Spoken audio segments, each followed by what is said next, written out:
마이크 테스트 중입니다. 10시에 예배를 시작하도록 하겠습니다.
네, 시간이 되었습니다.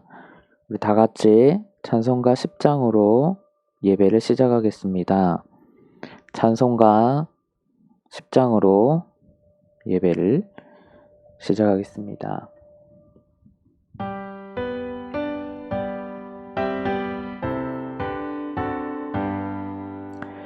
전능왕 오셔서 주 이름 찬송케 하옵소서. 영광과 권능의 성부여 오셔서 우리를 다스려 주옵소서. 강생한 성자여 오셔서 기도를 들으소서. 택하신 백성들 복 내려주시고 거룩한 마음을 주옵소서.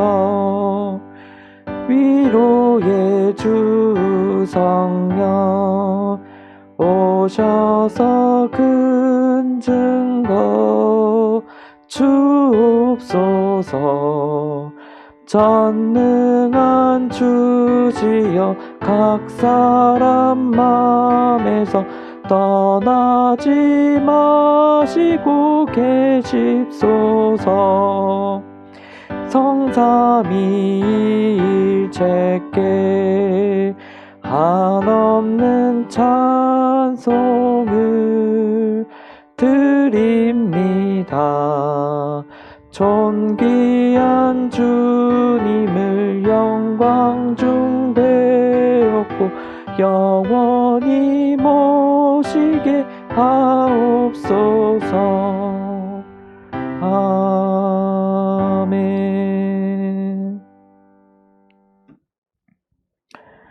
사랑하는 형제 자매 여러분, 우리는 예수 그리스도를 통해 하나님의 전적인 은혜로 구원을 받았습니다. 이 시간 그 놀라운 은혜에 감사하며 죄악된 삶을 회개하고 하나님이 보시기에 아름다운 삶을 살아가도록 간절한 마음으로 기도하겠습니다.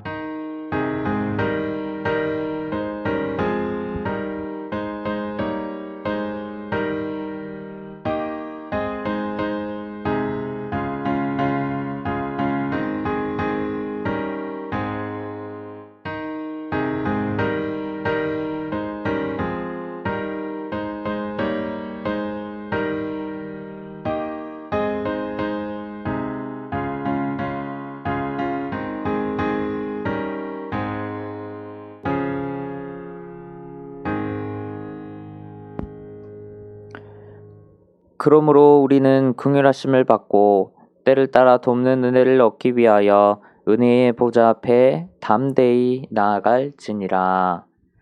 사랑이 많으신 주님, 이 놀라운 용서의 은총을 허락하신 것에 감사드립니다. 죄로 인해 잃어버렸던 구원의 기쁨과 감격을 회복하게 하신 것을 감사드립니다. 이제 우리를 다시 성령의 능력으로 충만하게 하셔서 죄악으로부터 승리하게 하시고 하나님의 자녀다운 모습으로 살아가게 하옵소서. 예수님의 이름으로 기도드립니다. 아멘. 우리 다 같이 사도신경으로 신앙을 고백하겠습니다. 전능하사 천지를 만드신 하나님 아버지를 내가 믿사오며 그 외아들 우리 주 예수 그리스도를 믿사오니 이는 성령으로 잉태하사 동정녀 마리아에게 나시고 본디오 빌라도에게 고난을 받으사 십자가에 못 박혀 죽으시고 장사한 지 사흘 만에 죽은 자 가운데서 다시 살아나시며 하늘에 오르사 전능하신 하나님 우편에 앉아 계시다가 저리로서 산자와 죽은 자를 심판하러 오시리라. 성령을 믿사오며 거룩한 공회와 성도가 서로 교통하는 것과 죄를 사하여 주시는 것과 몸이 다시 사는 것과 영원히 사는 것을 믿사옵나이다. 아멘. 오늘 주시는 하나님의 말씀은 누가복음 4장 16절에서 30절 말씀입니다. 누가복음 4장 16절에서 30절 말씀입니다. 제가 봉독하겠습니다. 예수께서 그 자라나신 곳 나사렛에 이르사 안식일에 늘 하시던 대로 회당에 들어가사 성경을 읽으려고 서심해 선지자 이사야의 글을 들이거늘 책을 펴서 이렇게 기록된 데를 찾으시니 곧 주의 성령이 내게 임하셨으니 이는 가난한 자에게 복음을 전하게 하시려고 내게 기름을 부으시고 나를 보내사 포로된 자에게 자유를, 눈먼 자에게 다시 보게 함을 전파하며 눌린 자를 자유롭게 하고 주의 은혜의 해를 전파하게 하려 하심이라 하였더라. 책을 덮어 그 맡은 자에게 주시고 앉으시니 회당에 있는 자들이 다 주목하여 보더라. 이에 예수께서 그들에게 말씀하시되 이 글이 오늘 너희 귀에 응하였느니라 하시니. 여기까지 읽도록 하겠습니다. 오늘 본문은 그리스도의 취임 연설문입니다. 그리스도는 자신을 증거하고 믿음을 행동으로 증명하는 자를 구원할 것이라 선언합니다. 그리스도는 이를 선언하기 위해서 이사야서를 인용 및 재해석하고 엘리야와 엘리사의 일화를 언급합니다. 오늘은 예수님이 선언하셨습니다. 라는 제목으로 은혜를 나누겠습니다. 2021년 1월에 바이든 대통령이 취임했습니다. 바이든은 취임식에서 연설을 했습니다. 이 대통령의 취임 연설은 굉장히 중요합니다. 대통령의 취임 연설은 앞으로 대통령으로서 무엇의 가치와 목적을 둘 것인지, 또 그 가치와 목적을 달성하기 위해서 구체적으로 어떤 일을 행할 것인지를 선언합니다.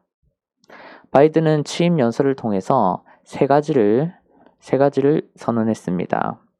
민주주의를 지키고 또 미국을 재건하고 또 미국 사회를 통합하는 그런 일을 하겠다라고 밝혔습니다.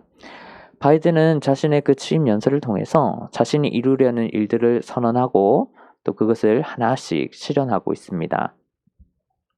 이것과 비슷하게 모든 종류의 취임 연설은 누군가가 어떤 임무를 시작할 때 또는 그 어떤 자리에 올랐을 때에 앞으로 행할 일을 선언합니다. 예를 들어서 누군가가 회사의 사장으로 취임하거나 또 학교의 교장으로 취임하거나 아니면 어린이집의 원장으로 취임하거나 교회의 담임 목사로 취임할 수도 있습니다. 그들은 기업의 탄소 배출에 관해서 선언할 수 있고 또 학생들의 학업 성취에 관해 선언할 수 있고 어린이들의 안전을 선언할 수 있고 또 자신의 어떤 목회 방침이나 이런 것을 선언할 수 있습니다. 취임 연설은 앞으로 무엇의 가치와 목적을 둘 것이며 그것을 달성하기 위해서 구체적으로 어떤 일을 행할 것인지 알려줍니다. 오늘 읽은 본문은 예수님의 취임 연설이었습니다. 그리스도가 그리스도로서 취임하는 연설입니다. 이것을 통해 예수님은 자신이 그리스도이며 또 그리스도로서 무엇에 관심을 두고 있으며 앞으로 누구에게 무엇을 행할 것인지를 선언합니다. 본문에서 예수님은 세 가지를 선언합니다. 이 세 가지 선언은 누가복음 전체에서 다루어집니다. 이 세 가지 내용이 누가복음의 중심 주제입니다. 첫째로 자신이 그리스도이고 둘째로는 자신이 특정한 인간을 구원할 것이고 셋째 그 인간은 말뿐만으로 그렇게 하는 게 아니라 행동으로 하나님을 믿는 사람이다 라고 이 세 가지를 선언합니다. 누가복음은 예수님의 취임 연설문을 성실하게 반영합니다. 누가복음은 오늘 읽은 본문을 중심으로 진행됩니다. 누가복음은 오늘 읽은 본문을 중심으로 해석됩니다. 누가복음은 예수님이 그리스도인 것을 선언하고 예수님이 인간의 구원을 위해 오신 것을 증명하고 어떤 사람이 구원받는지를 설명합니다. 오늘 본문은 나사렛의 한 회당에서 있었던 일입니다. 당시 회당에는 통용되던 예배 규칙이 있었습니다. 대표적으로 회당장이 있죠. 이 회당장이 예배의 전체 업무를 총괄했습니다. 회당장 외에도 또 제사장이나 또 레위인, 또 평범한 유대인 5명이 예배의 실무를 담당했습니다. 이들을 포함해서 예배를 드리던 모든 사람들은 절차에 따라서 예배를 드렸습니다. 쉐마를 암송하고 축도를 하고 시편을 낭독하고 또 제사장이 축복하고 대표자가 기도하고 토라와 선지서를 낭독하고 마지막으로 회당에 소속되어 있는 어떤 사람 또는 회당에서 특별히 초청한 사람이 그 마지막에 읽은 그 선지서 구절을 해석했습니다. 회당에 있던 사람들은 예수님을 잘 알고 있었습니다. 그들은 예수님을 요셉과 마리아의 아들로 알았습니다. 뿐만 아니라 그들은 예수님을 최근에 이 갈릴리, 나사렛을 포함해서 갈릴리 전체를 돌아다니면서 하나님의 능력을 행한 사람으로 알았습니다. 그들은 예수님을 하나님의 말씀을 선포하고 기적을 일으키는 자로, 병을 고치거나 또 물을 포도주로 만들다거나 그렇게 하는 자로 알고 있었습니다. 예수님은 잘 알려진 사람으로서 회당에서 선지서를 낭독하고 해석할 수 있었습니다. 예수님은 오늘 읽은 부분이죠. 이사야서 61장 1, 2절의 일부분 그리고 58장 6절의 일부분을 낭독하는데요. 이사야는 이사야서 61장과 58장에서 예언했습니다. 그리스도에 의해 모든 빛이 탕감되고 모든 노예들이 해방되며 모든 소유물이 원래의 주인에게 돌아갈 것이다 라고 예언을 했습니다. 이사야는 그리스도에 의해서 일종의 희년이 도래할 것이다. 진정한 자유와 해방의 시대가 도래할 것이다 라고 예언을 했습니다. 회당에 있던 사람들은 이사야서에 대한 예수님의 해석에 관심이 많았습니다. 회당에 있던 사람들은 이사야서를 나름대로 잘 알고 있었습니다. 그들은 억압받았던 그 포로들의 고통, 또 이사야가 예언한 그 구원하는 자의 모습, 또 구원하는 자가 그리스도가 나타나는 상황, 그리스도가 포로들에게 행할 일들을 나름대로 잘 알고 있었습니다. 그래서 회당에 있던 모든 사람들은 예수님이 이사야서를 어떻게 해석하나 굉장히 궁금했습니다. 그들은 이 이사야서를 해석하려는 예수님의 입에 주목했습니다. 예수님은 자리에 앉으신 후 이사야서 61장, 58장 또 일부분을 인용하면서 재해석합니다. 예수님은 이사야서의 대부분을 그대로 인용하시되 일부의 단어를 바꾸어서 낭독합니다.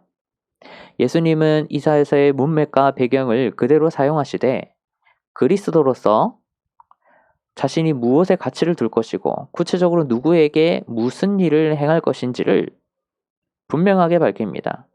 예수님은 특별한 의도를 가지고 이사야서 61장 1, 2절 일부분과 58장 6절 일부분을 인용 및 재해석합니다. 누가복음 4장 18절 19절과 또 그것에 인용된 이사야서 본문 두 개를 분석하면 예수님의 자기 증언이 얼마나 적절하고 그가 그리스도로서 하실 일이 얼마나 명백한지를, 얼마나 확실한지를 알 수 있습니다.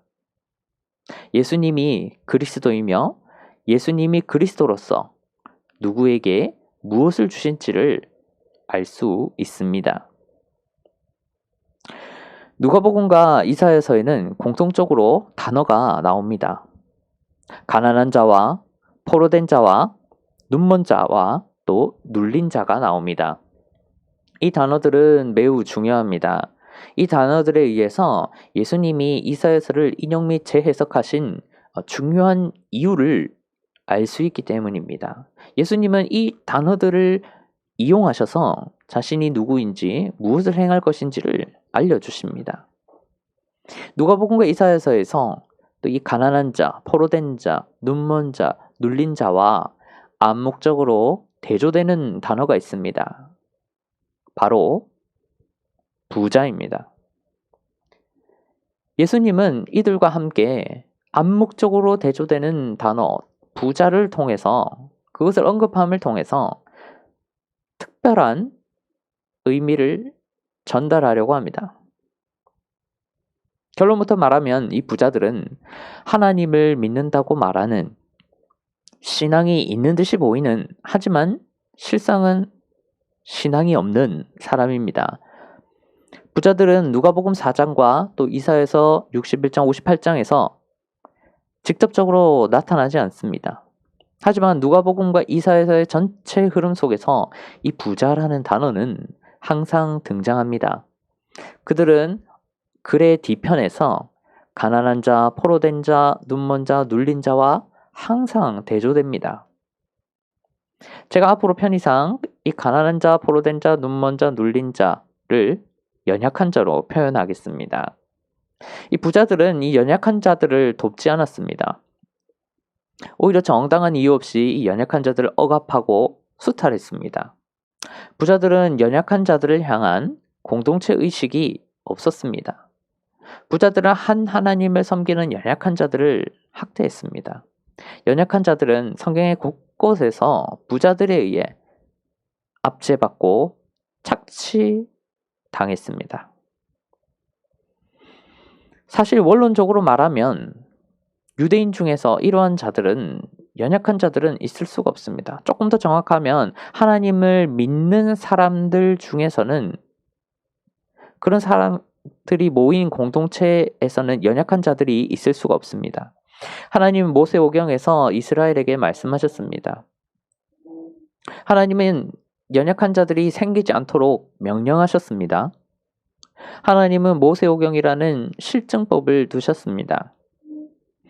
모세오경은 하나님을 섬기는 공동체에 연약한 자들이 생기지 않도록 몇 가지 강제적인 규정을 두었습니다. 레위기 19장, 23장을 보면 알 수 있습니다. 대표적으로 하나님은 가난한 히브리인 채무자에게 이자 받는 것을 금지하셨습니다. 하나님은 가난한 일용직 노동자들이 즉시 임금을 받도록 하셨습니다. 하나님은 가난한 자가 굶지 않도록 밭에서 이삭을 주울 수 있도록 하셨습니다. 특별히 하나님은 희년이라는 것을 만들어서 49년에 한 번씩 피치 못할 사정으로 땅을 잃어버린 사람에게 땅을 무상으로 돌려주고 또 노예로 전락했다면 무상으로 신분을 복귀시켜주고 빌린 돈이나 곡식에 이자뿐만이 아니라 원금을 받지 않도록 하셨습니다. 모세오경은 이스라엘에게 불가항력적인 이유로 어려움에 빠진 자들이 그들의 생존과 존엄이 무너지지 않도록 서로를 보살펴야 할 의무를 서로에게 부과했습니다. 하나님은 이스라엘에게 하나님을 섬기는 공동체로서 서로의 생존과 존엄을 지키도록 모세오경 곳곳에 실증법을 두신 것입니다. 하지만 안타깝게도 성경이 기록된 대부분의 시대에 이러한 규정은 잘 지켜지지 않았습니다. 이는 이사야서 61장 58장과 또 예수님이 설교하시던 그 누가복음 시대에도 마찬가지였습니다. 함께 하나님을 섬기는 다른 가난한 유대인들을 돌볼 생각이 없던 사람들이 다른 가난한 유대인들의 기본적인 생존과 존엄에 무관심했던 사람들이 다수였습니다. 성경이 기록된 대부분의 시대에 많은 사람들이 입으로만, 겉으로만 하나님을 섬겼습니다. 성경이 기록된 대부분의 그 시대에 많은 사람들이 마음으로, 진실로 하나님을 섬기지 않았습니다. 가짜 신앙인이었던 것이죠. 누가복음과 이사야서는 하나님이 보시기에 의로웠기 때문에 이 연약해진 자들을 언급합니다. 누가복음과 이사야서는 하나님이 보시기에 의로운 삶을 사는 것을 경제적인, 또 법적인, 행정적인 손해와 결핍으로 이어진다라고 그렇게 전제합니다. 일반적인 상황에서 의롭게 사는 사람들이 돈이나 권력이나 특정한 무엇을 쫓는 것을 볼 수 없습니다. 그들은 하나님을 의지하고 하나님의 뜻을 행할 뿐입니다. 그리하였기에 의롭게 사는 사람들은 이 땅에서의 삶이 연약해질 수 있습니다. 성경은 연약함과 의로움에 관한 단어들을 그것을 자주 거의 비슷하게 때로는 동일하게 이렇게 등가적으로 사용합니다. 특히 사복음서에서 예수님이 또 자주 말씀하시죠. 연약한 자와 의로운 자를 거의 동일하게 다룹니다. 이 사복음서 중에서도 누가복음은 다른 어떤 복음서보다도 연약한 자와 부자를 대조합니다. 대표적으로 예수님은 누가복음 6장 24절에서 25절 산상설교에서 부자들은 천국에 갈 수 없다. 그러나 가난한 자들은 또 이 연약한 자를 대표하는데 이 가난한 자는 천국에 갈 수 있다라고 선언합니다. 이외에도 누가복음에서 예수님과 관련하여 또 삭개오 이야기가 나오고 또 어리석은 부자의 비유가 나오고 또 불의한 청지기 비유가 나오고 또 부자와 나사로의 비유가 나옵니다. 예수님은 자신이 그리스도임을 선언하는 과정에서 이사야서를 일부러 인용했습니다. 예수님 이사야서의 본문에 전제된 사실을 활용했습니다. 예수님 이사야서 인용을 통해 그리스도가 하나님을 잘 섬겼기 때문에 어떠한 불가항력적인 이유로 현세에서 고통을 당하는 그런 자들을 구원하러 왔다. 라고 선언합니다. 물론 내세의 구원을 포함해서 말입니다. 여러분 젊었을 때의 다윗을 기억하십니까? 다윗은 하나님이 보시기에 의로운 삶을 살았습니다. 그래서 다윗은 많은 어려움을 겪었습니다. 특히 다윗이 사울에게 쫓기던 상황을 들 수 있습니다. 다윗은 사울로부터 미움을 받았습니다. 사울은 다윗이 자신의 자리를 노린다고 생각했습니다. 그래서 다윗에게 핍박과 시기와 질투를 퍼붓습니다. 한두 번이 아니었죠. 사울은 다윗을 주목하여 봤습니다. 항상, 정확하게 말하면 항상 주목하여 보았습니다. 이 말은 다윗의 일거수일투족을 경계했다는 뜻입니다.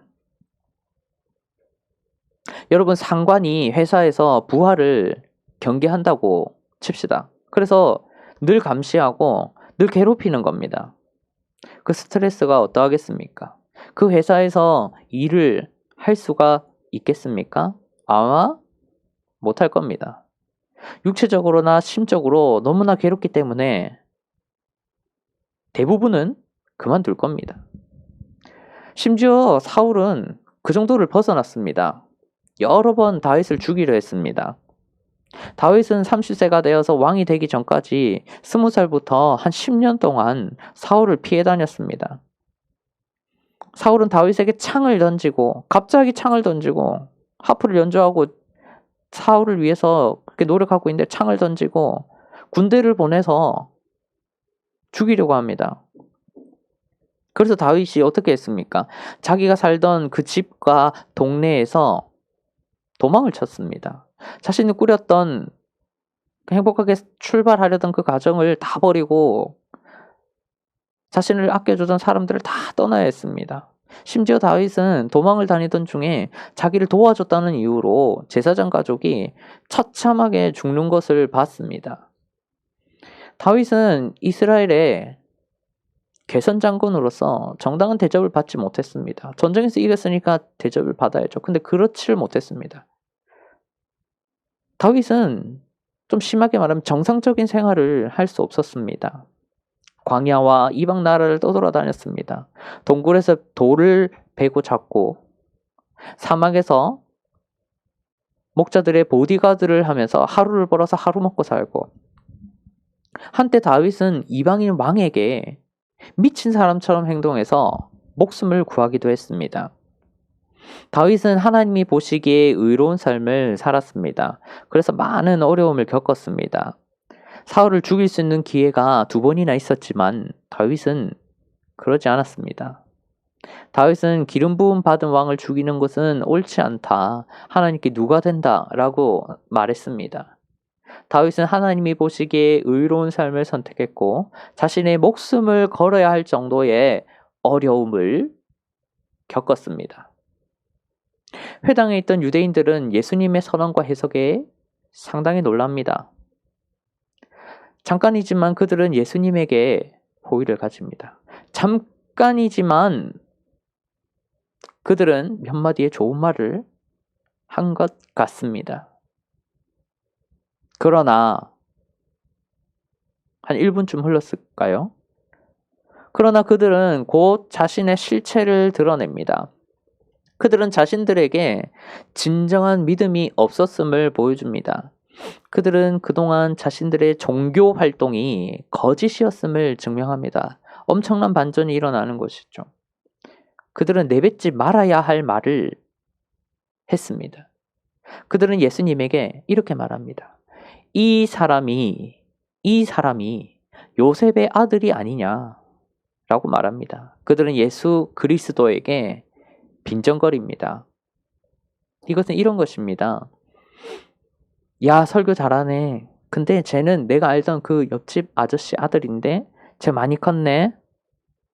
나랑 쟤 옛날에 코 흘리면서 자랐었어. 야, 말 잘하네. 이렇게 빈정거린 것입니다. 그들은 예수님을 평범한 인간으로 대합니다. 그들은 예수님의 어렸을 적 기억을 끄집어냅니다. 같이 밥 먹고 공터에서 놀고 물가에서 배를 타고 논밭에서 같이 씨를 뿌리고 시장에서 물건을 구입한 그런 기억들을 끄집어냅니다. 그리고 그들은 예수님을 평범한 인간으로 자신의 동네 친구로 그냥 만만하게 대합니다. 그들은 예수님을 그리스도로, 성자 하나님으로, 완전한 인간이자 완전한 신으로, 유일무이한 존재로, 자신들을 창조하고 온 세상을 다스리는 존재로, 자신들에게 현세와 내세의 구원을 베푸는 존재로 인정하지 않습니다. 그들은 그리스도를 눈앞에 두고도 심지어 그 그리스도가 자신이 그리스도임을 방금 선언했는데도 예수님을 그리스도로 인정하지 않습니다. 그냥 말로만 예수님을 그리스도라고 그냥 말만 한 것입니다.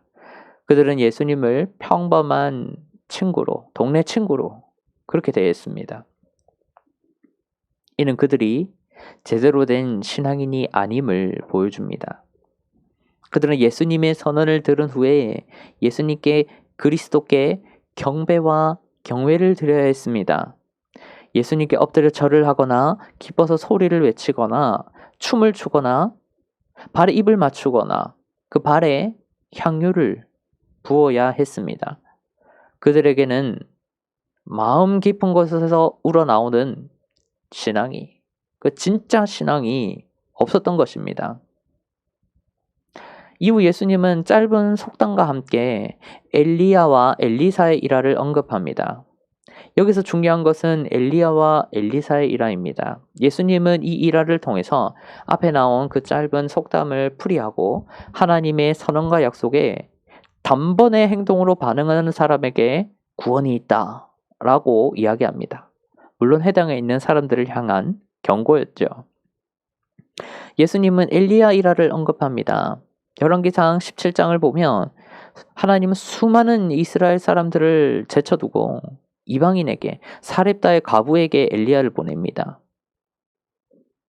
당시 가나안 전체가 엄청난 흉년으로 고통을 받았습니다. 과부와 엘리야가 만났을 때 그 그녀가 아들과 함께 마지막으로 식사를 하고 죽으려고 했습니다. 엘리야가 황당한 말을 하죠. 마지막으로 남은 그 식재료를 그 빵가루랑 기름을 그 식사를 만들어. 그리고 그거를 나에게 줘. 내가 먹을게. 그러면 어떻게 되느냐? 식재료통에 들어있는 그 빵가루와 기름이 떨어지지 않을 거야. 라고 이야기합니다. 놀랍게도 과부는 엘리야의 말에 순종합니다. 엘리야가 구구절절히 말하지 않았습니다. 그녀는 남은 재료로 음식을 만들어서 엘리야에게 줍니다. 그녀는 엘리야의 말을 그대로 믿습니다. 그래서 어떻게 됐습니까? 그녀는 엄청난 것을 받았습니다. 하나님의 능력과 자비를 경험했습니다. 그녀는 기아와 죽음으로부터 양식의 걱정 없이 살게 됩니다. 그녀는 하나님의 선언에 무엇을 하면 무엇을 얻을 것이다 라는 그 선언, 그 약속에 단번에 반응합니다. 그렇게 그녀는 현세와 내세의 구원을 받습니다. 이어 예수님은 엘리사의 일화도 언급합니다. 열왕기하 5장을 보면 하나님은 수많은 이스라엘인을 제쳐두고 아람 사람 나아만에게 엘리사를 보냅니다. 당시에 수리아는 국력이 아주 셌고 이스라엘을 침략했습니다. 적대국이었죠. 그런데 하나님은 이스라엘 사람 다 놔두고 그 적국의 장군을 치료하도록 합니다. 나아만 장군도 엘리사의 명령에 단번에 순종하죠. 물론 사렙다가 가본 만큼 아니지만 말입니다. 엘리사는 나아만에게 황당한 말을 합니다. 엘리사는 나아만에게 정령을 보냅니다. 그리고 그 전령을 통해서 밑도 끝도 없는 약속을 합니다. 요단강에 몸을 담그면 문둥병이 나을 것이다. 놀랍게도 나아만은 엘리사의 말에 순종합니다. 그는 요단강에 몸을 담급니다. 엘리사의 말을 그대로 믿습니다. 엘리사는 나아만에게 요단강에 몸을 담그라고 한 번만 말했습니다. 한 번만 전령을 보냈죠. 다른 말 많이 하지 않았습니다. 나아만은 그 명령에 순종하여서 요단강에 들어갑니다. 그리고 엄청난 것을 봤습니다. 당대 가장 끔찍한 질병이 치료됩니다. 그는 하나님의 명령에 무엇을 하면 무엇을 얻을 것이다. 또 선언과 약속에 단번에 반응했습니다. 그래서 그는 현세와 또 내세의 구원을 받습니다. 예수님의 말씀은 회당에 있던 사람들에게 굉장히 충격적이었습니다. 예수님은 그들에게 엘리야와 엘리사의 일화를 언급하여 하나님의 선언에 입으로만 반응하는 게 아니라 단번에 행동으로 반응하는 사람이 구원을 얻는다 라고 선언했습니다. 예수님은 해당의 사람들이 예수님이 그리스도라는 것을 입으로만 시인하는 자들이었음을, 엘리야와 엘리사의 시대에 입으로만 신앙생활을 했던 대부분의 이스라엘인과 같음을 지적했습니다. 예수님이 말씀을 마치자 회당의 사람들이 격분합니다. 28절을 보면 그들이 이것을 듣고 다 크게 화가 났다라고 기록합니다. 회당의 분위기는 배척과 냉소를 넘어서 살기가 섞입니다. 자신들의 불신앙이 지적되자, 구원받지 못한다는 말을 듣자, 입으로만 신앙생활을 한다는 말이 듣자 그들은 태도를 바꿉니다. 그들은 예수님에게 공격적으로 행동합니다. 그들은 자신들에게 진실한 믿음이 없었음을 명백하게 드러냅니다. 29절은 회당에 있던 사람들이 예수님을 낭떠러지로 끌고 가서 죽이려 했다고, 거기서 밀쳐서 죽이려고 했다고 그렇게 기록합니다. 그들은 그리스도의 선언과 약속에 대해 옳지 않게 반응하는 사람을 대표합니다. 누가복음 곳곳에서 나타나는 사람들을 다 대표합니다. 그들은 그리스도를 비웃거나 그리스도를 죽이려 들거나 단번에 순종이 아니라 입으로만 신앙을 고백하는 사람들을 대표합니다. 예수님의 공생의 사역은 그들에게 아무런 의미가 없습니다. 그들에게는 구원이 없습니다. 예수님이 그렇게 말씀하셨습니다. 그들은 엘리야와 엘리사의 일화를 들었을 때 회개하며 순종해야 했습니다. 그러나 그들은 그렇게 하지 않았습니다. 참으로 안타깝게도 그들이 예수님을 낭떠러지로 밀려는 순간은 스스로를 낭떠러지로 미는 순간이 되었던 것입니다.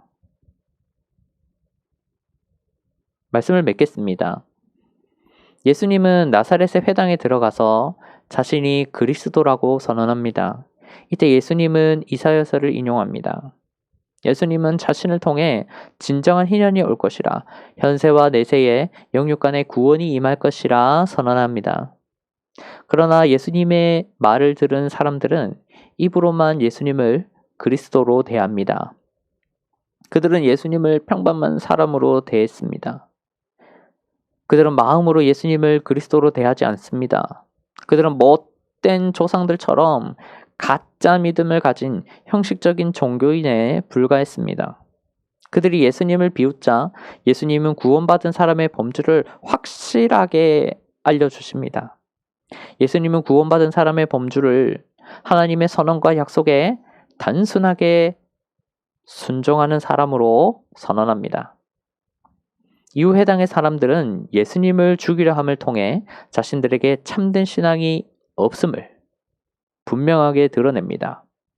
앞으로 누가복음을 읽으면서 예수님이 그리스도이신 것을 확실하게 파악하여 예수님을 그리스도로 믿고 섬겨서 다윗과 사렙다 가부와 나아만 장군처럼 현세와 내세의 영육간의 구원을 얻을 수 있기를, 특별히 하나님의 말씀에 단번에 순종하고 다른 믿음의 자녀들을 돌보는 일에 관심을 가지기를 예수님의 이름으로 기도합니다. 아멘. 우리 잠시 기도했으면 합니다. 누가복음을 읽으면서 예수님이 그리스도이신 것을 믿게 하소서. 예수님을 나의 주인으로 섬겨 현세와 내세의 구원을 얻게 하소서. 하나님의 말씀에 단번에 순종하고 다른 믿음의 자녀들을 돌보게 하소서.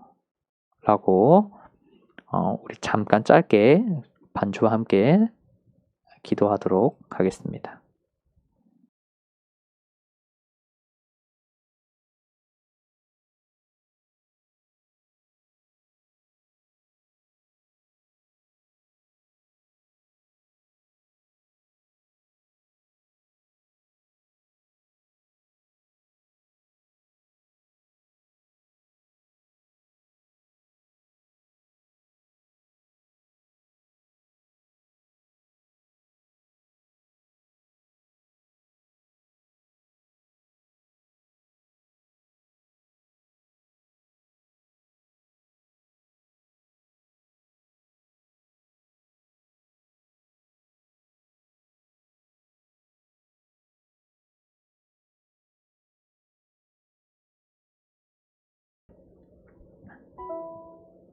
네, 제가 기도하겠습니다.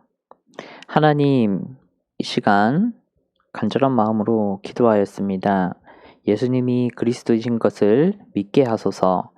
예수님을 나의 주인으로 섬겨 현세와 내세의 구원을 얻게 하소서. 하나님의 말씀에 단번에 순종하고 다른 믿음의 자녀들을 돌보게 하소서. 하나님 또한 이 시간 감사와 순종의 마음을 담아 예물을 드립니다.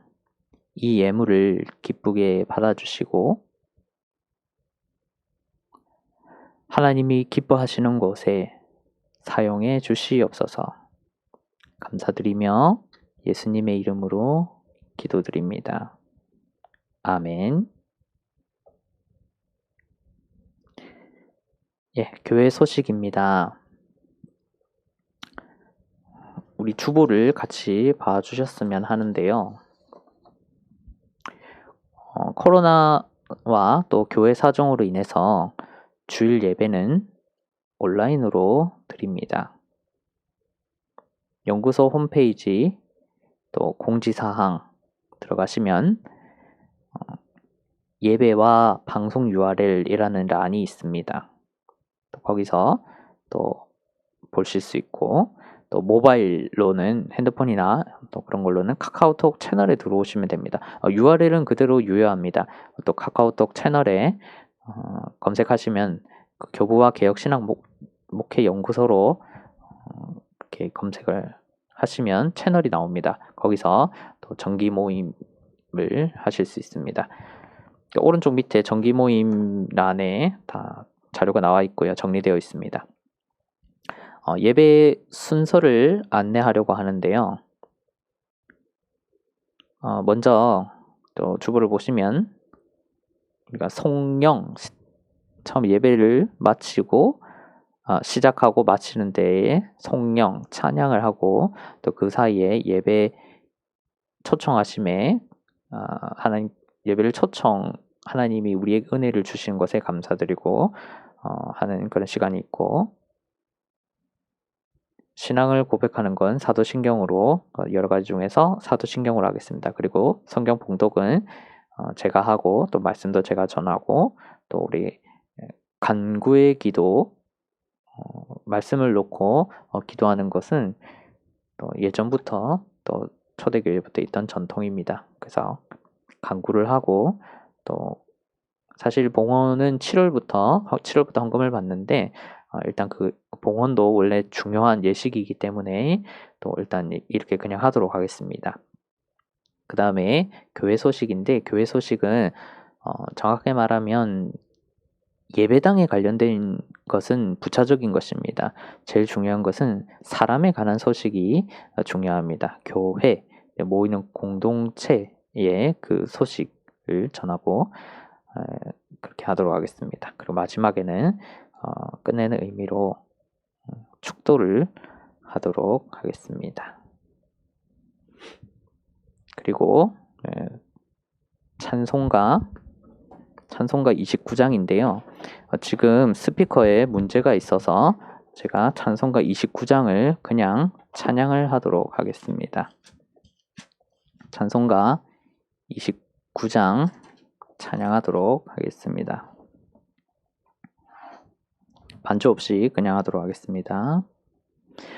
성도여 다 함께 할렐루야 아멘. 주 찬양하여라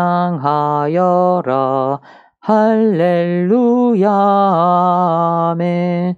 주 보좌 앞에서 택하신 은혜를 다 찬송하여라 할렐루야 아멘.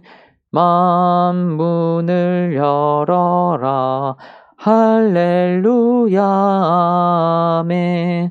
온 하늘 울려라 할렐루야 아멘. 인도자 되시며 친구가 되시주 그 사랑 끝없다 할렐루야 아멘. 주 찬양하여라 할렐루야 아멘. 찬양은 끝없다 할렐루야 아멘. 거룩한 집에서 주 은총 기리며 늘 찬송 부르자 할렐루야 아멘.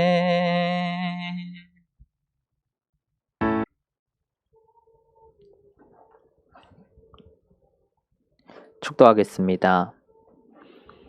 이제는 우리 주 예수 그리스도의 은혜와 하나님 아버지의 극진하신 사랑하심과 성령님의 함께 하심이 오늘 말씀을 듣고 예수님을 그리스도로 믿으며 현세와 내세의 구원을 얻고 다른 믿음의 자녀들을 돌아보며 하나님의 말씀에 단번에 순종하기를 원하는 모든 사람들 머리 위에 이제로부터 영원토록 항상 함께 있을지어다. 아멘.